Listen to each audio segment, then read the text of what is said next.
Բարի երեկո Աստծո ժողովուրդ։ Ինչ լավ օրհնյալ օր է, չէ՞ այսօր։ Գիտես, քրիստոնյայի համար, ով որ ճանաչում է Հիսուսին, ամեն օրը սենց է, պրազնիկ է,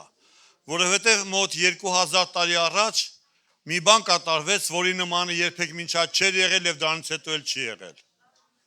Բոլոր գիտեք ինչի մասին եմ խոսում, բայց մի փոքրիկ ուզում եմ սենց մի հատ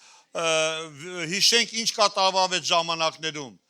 Մեկը որ բաժանեց մարդկությանը երկու մտքի, ոմանք կարծում էին Աստծո, ոմանք ասում են եկել է մոլորեցնելու համար։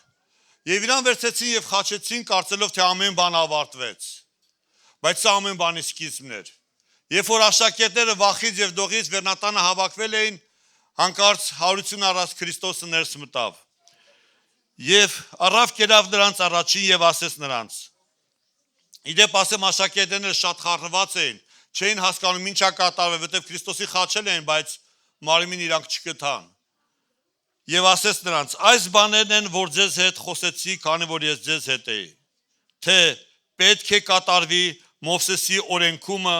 եւ մարգարեներումը եւ սաղմոսներումը բոլոր ինձ համար գրվածները պետք էր որ կատարվեր։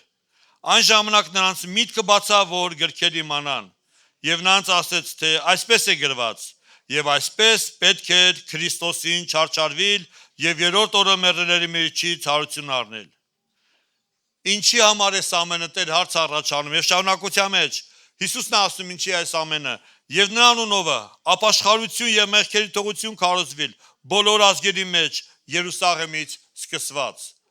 Այսօր Քրիստոսի անունով մեղքերի թողություն է քարոզվում։ Ուզում եմ ասեմ ժողովուրդ ջան, որ Քրիստոսը հարություն է առել, օրտյալը հարությունը մեր փրկչի։ Հիմա ոտքի կանգնեք աղոթքով գանք, որտեղ հարություն առած Քրիստոսը համաձայն իր խոստմունքի այսօր ստեղ ներկա է, թող իր սուրբ անունը փառավորվի։